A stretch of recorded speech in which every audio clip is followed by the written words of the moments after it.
Assalamu alaikum, brothers and sisters. Wa alaikum salam wa rahmatullah. These are some questions that I've got from some Muslim sisters and non-Muslim brothers that I brought here with me today. How can Western women adjust to the traditions of Islam with its strict beliefs and no rights for women? Which do what? How can Western women adjust to traditions of Islam with the strict belief and no rights? Please. Your question relates to women adjusting themselves to the provisions for men to have 4 wives. Is that what you said? Or did I understand you wrongly? Yes. That's okay. Now this is a question which has become a routine question now. Wherever I visit in the Western world, this question always follows me. But with patience I always try to satisfy the inquirer with reference to the realities of the world.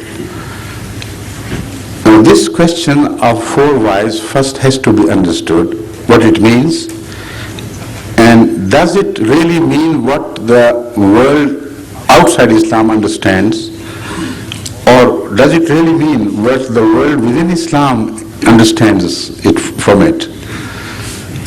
All these aspects have to be clarified, and without which I cannot really answer your question to your satisfaction. This injunction comes in the Holy, we find in the Holy Quran in relation to a war situation where a large number of widows and orphans were created as a direct aftermath of war. Now, if these people were left to their fate in the society, they could have created moral havoc, so something needed to adjust them. Of course, in those days in Arabia, it was a custom to have slaves and slave women. And that custom was also inherited by the people of Arabia, including Muslims.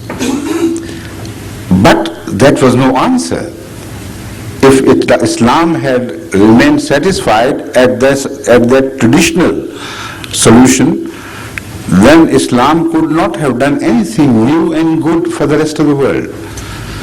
So it was a befitting moment for this revolution to be vouchsafed to Hazrat Muhammad Rasulullah, which said, now, before that, I must turn to another thing. It was a custom also in Arabia that men could marry without limit, even 100 times.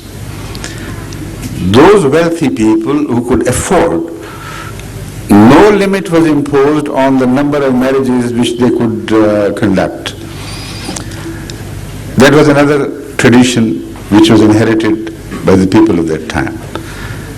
Religious-wise, there was no limitation imposed in Judaism on the number of wives.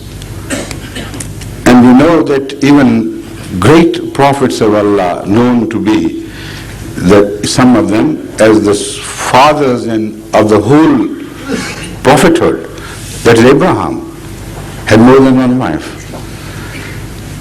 And what about David? 99 wives, and as yet, according to the Bible, he wanted to add to that number.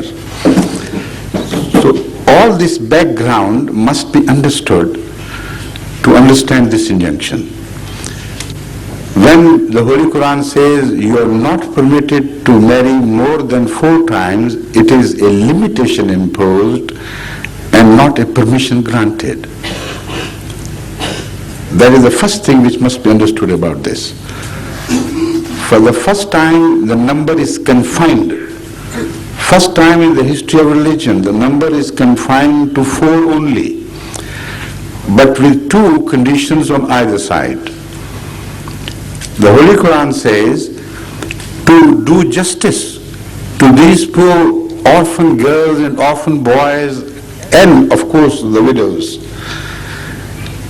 The best solution is for those who can afford to marry more than once, up to the limit of 4.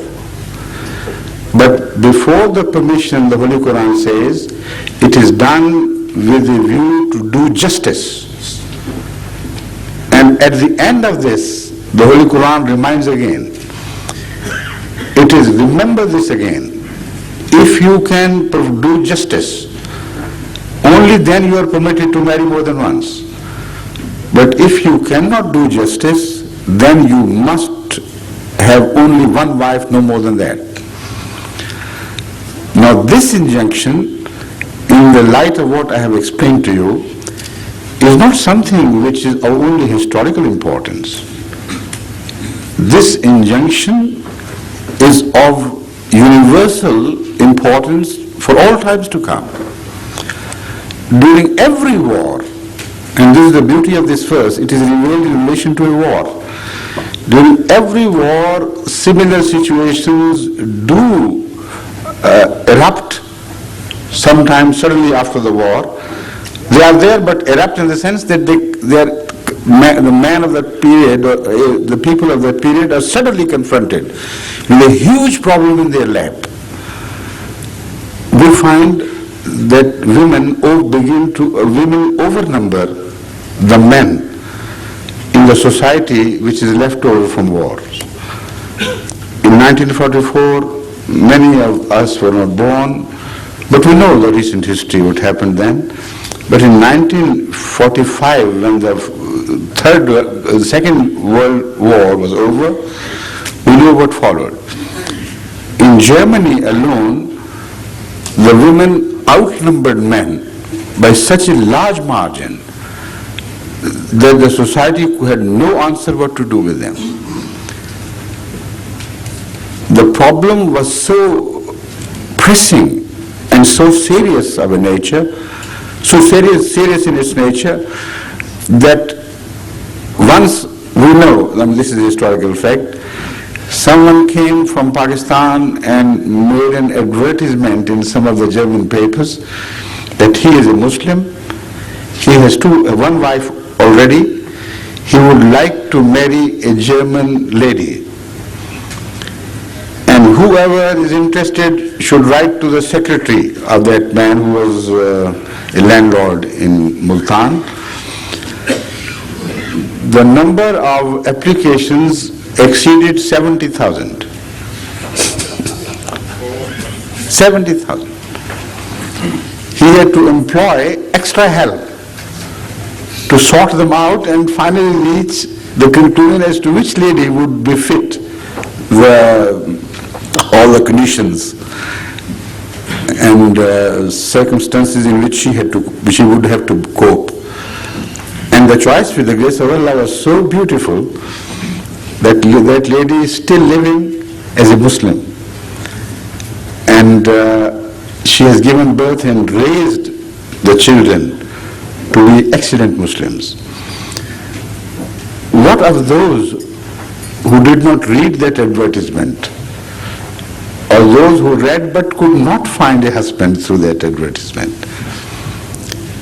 Were they not free to create disorder in the society, not only in the lives of unmarried people, but also in the lives of married people, in the lives of married women,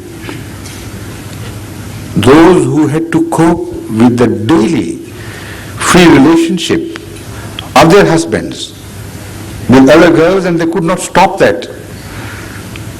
Would that not create a hell for the whole society?